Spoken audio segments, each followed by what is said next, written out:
ত্রয়োদশ জাতীয় সংসদ নির্বাচনে বিএনপির নিরঙ্কুশ বিজয়ে অভিনন্দন জানাচ্ছে বিশ্বের বিভিন্ন দেশ। এরই মধ্যে মার্কিন যুক্তরাষ্ট্র, ভারত, পাকিস্তান সহ কয়েকটি দেশ সামাজিক যোগাযোগ মাধ্যম সহ নানা মাধ্যমে তাদের শুভেচ্ছা জানিয়েছে। আরও জানাচ্ছেন যাযাবর মিন্টু।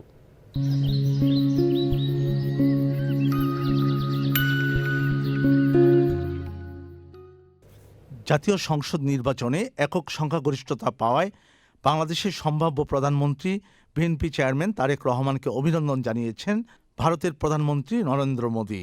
ফেসবুক পোস্টে তিনি উল্লেখ করেন, এই বিজয় বাংলাদেশের জনগণের পক্ষ থেকে তারেক রহমানের নেতৃত্বের অপর আস্থা ও বিশ্বাসের প্রতিফলন।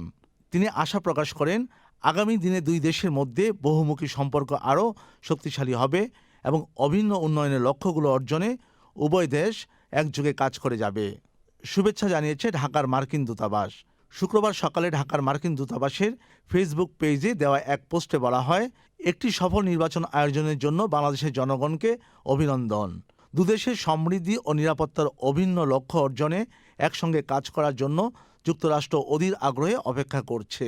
নির্বাচনে নিরঙ্কুশ সংখ্যাগরিষ্ঠতা পাওয়ায় বিএনপি ও দলের চেয়ারম্যান তারেক রহমানকে অভিনন্দন জানিয়েছে পাকিস্তান।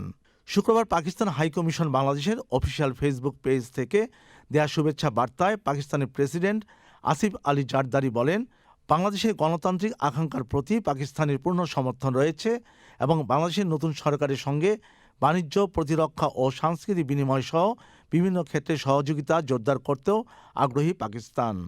সফল জাতীয় সংসদ নির্বাচনের জন্য বাংলাদেশের জনগণকে অভিনন্দন এবং নির্বাচনে এগিয়ে থাকার জন্য বিএনপিকে শুভেচ্ছা জানিয়েছে চীন। শুক্রবার নিজেদের ভেরিফাইড ফেসবুক অ্যাকাউন্ট থেকে দেয়া শুভেচ্ছা বার্তায় চীনা দূতাবাস উল্লেখ করে, ত্রয়োদশ জাতীয় সংসদ নির্বাচন সুষ্ঠু ও সফলভাবে সম্পন্ন করার জন্য বাংলাদেশের জনগণ এবং নির্বাচনে এগিয়ে থাকার জন্য বাংলাদেশ জাতীয়তাবাদী দলকে অভিনন্দন। বাংলাদেশের নতুন সরকারের সঙ্গে একসাথে কাজ করা এবং সম্পর্কের নতুন অধ্যায় লেখার জন্য অধীর আগ্রহে অপেক্ষা করছে চীন। যাযাবর মিন্টু, চ্যানেল আই।